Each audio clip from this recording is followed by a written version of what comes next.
So yes, you all know what time it is. It is time to talk Scream 7. The seventh installment in the Scream franchise is finally out here today. You're going to hear my positives, the negatives, the rating, and I'm going to keep this spoiler free, so don't worry about anything like that. So let's get into this video. Roll it.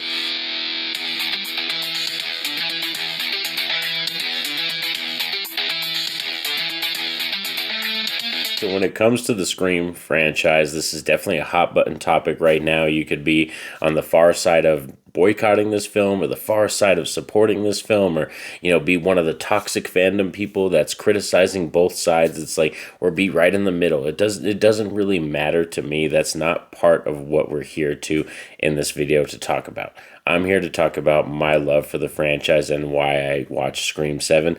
Scream has always been a slasher franchise that's been there for me. I support this franchise. Friday the 13th, Nightmare on Elm Street. Slashers are top dog, my favorite subgenre in horror, and Scream, the original film, is in my top 10 horror films of all time. So there's just really no way Scream 7 was going to come out and I was not going to watch it. And going to see it, like I said, taking the family, this has been a family event now, taking my daughters, my son, and everybody since Scream 5, Scream 6, and Scream 7. I kind of explained that in my journey with the Scream franchise video, that those became theater experiences for us. And now we're taking them and stuff. And, my wife and everybody, we took the kids, went to see Scream 7. And like I said, today, you're going to hear my thoughts on it, positives, negatives, and rating. And let's get right into the positive. So first off, I want to key off with the main positive is that bringing Neve Campbell back. I was probably one of the biggest major criticizers because I was such a huge fan of Scream 5 and that cast, and then Scream 6, I was a little bit more mixed on that one, but I was really sold on the cast. And I liked Melissa Barrera's character, I liked Jenna Ortega's character, and because of what happened and went down with them, and they brought back Neve Campbell to really course correct and bring back Sidney Prescott, I'm going to say right now it was cool because Neve Campbell's bringing her back. This is probably the second best Sidney Prescott performance, I think, in the franchise. In terms of Neve Campbell as the character, I think she does a beautiful job and was, like I said, one of the biggest and my favorite key positives of this film was having Sidney in it because she commands the screen, and this is definitely Sidney Prescott's movie. Another huge positive is Courteney Cox being in it. The OG ladies themselves, they really brought it and knocked it out of the park for this film for sure, because Courteney Cox as Gale Weathers does a great job of playing a more traumatic and more deep character too, that has a lot of layers and has, trauma with it, and actually does something with that. And I think the dynamic between the two ladies really great. So a lot of the scenes, my favorite scenes in this film, have to do with Sidney and Gale together. Another huge positive is going to be the Ghostface performance. I'm not talking about the reveal or what it is at the end. I'm talking about the actual, chase sequences, the kills, and the Ghostface, kind of calls and stuff like that. Just that performance, because this film kind of keeps you on your toes. Like, I thought the chase sequences and a lot of the physical fight sequences were really top notch. There was a moment where one just ended, and then within like a 10-minute span, we get another chase sequence in a different location, and it kind of caught me off guard. So a film that definitely keeps you on your toes. And like I said, with the Ghostface performance being really good, probably not as good as the Ghostface 6 one, Scream 6. That Ghostface really does go ham and get some really gruesome kills and gets to go off the wall.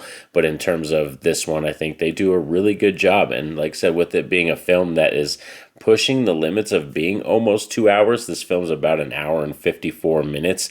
I didn't really feel the runtime at all. We also had some interesting cast members and actors and actresses in here. I mean, we have Joel McHale in here who plays, the husband of Neve Campbell's character, Sidney Prescott. I think he does a beautiful job as the husband character. He's a really cool guy. And then also we have a young actress in here that's going to be in the new Scooby-Doo live action show. So it was really cool to see her, even, though, like I said, she's just part of the friend group. We're going to get to see more of her as Daphne, of course. But I think the interesting cast for sure.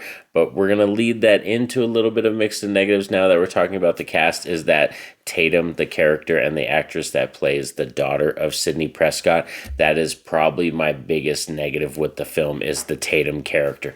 I'm not really sure if it's the way they handled the character and it's the writing and what they wanted the character to be, or if it's the portrayal by the actress, but there's just something wrong with the Tatum character in this film, and it irked me. It actually bothered me. Like I said, most of the scenes with Tatum on screen, I was not really jiving with it at all. So right now, as it stands for me, I want to lean more towards the fact that it was the writing and it was the way they wanted the character to be, and I don't want to really blame the actress, but that is my biggest negative so far with this film, is the character of Tatum. Another negative is going to be the killer motives. Once we get to the third act and we find out what's going on, the motives is not cool, or the motive in general is probably one of my least favorite motives in the Scream franchise. So that for sure is definitely something that's going to keep the rating down for this one from being very, very high, is that, I wanted it to be really cool.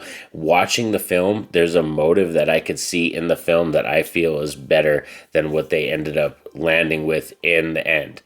Another huge button topic that's going to be a huge mixed or negative for some people. This was a little bit more of a mixed for me, not so much as a negative as the other two things I just discussed, is the use of AI, which is just something that we kind of knew because even in the marketing for Scream 7, they did use AI. So I think that was something they kind of wanted to let you know right off the bat as being a fan going into the film, that it was going to be something they used. And that's, another hot button topic that's very common and modern right now with the times. So that's very like the Scream films to be very modern and comment on what's going on in the social, world right now.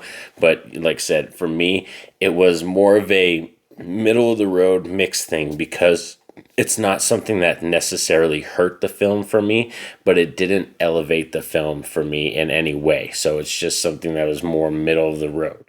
But needless to say, Scream 7 for me as a family and taking the family and everything, we still had a blast. There's some really good moments in here. Like I said, the Sidney Prescott performance, the Gale Weathers performance. Ghostface is amazing in this film. There's also some nostalgia moments that hit really well, but then there's some that are very cringy. Like, it was kind of a 50-50 thing. Like, there was some nostalgia things that they brought up, and I was like, love this. And then there was some other nostalgia things that they brought up, and I was like, yikes, that's not what I'm really looking for. But in terms of my book for Scream 7, a Radd rating, this film's going to get a 7.5 out of 10. That's where I'm going to sit at right now. This is just off the one watch, and I'm going to rewatch a lot of the other Scream films. I already watched the first one already, but I'm going to rewatch the other ones, and then I'm going to pop out a master ranking of all the Scream films on the channel. So be sure you're subscribed, you like, have that notification bell poked, do all those fun YouTuber things that us YouTubers love, because we really appreciate it. But you don't want to miss a thing on the channel, because like I said, I'm going to pop out a master ranking, and also go back on the channel too. I'll have a playlist in the comment section of this video that will have all my other previous Scream reviews on the channel. You can go check out all those Radd movie reviews before you get to the other ranking that we're going to pop out with all 7 films. But also let me know down below in the comment section, if you've seen this film, what are your opinions on it? But most importantly, you all know what's up. Have a safe and happy day. Peace out.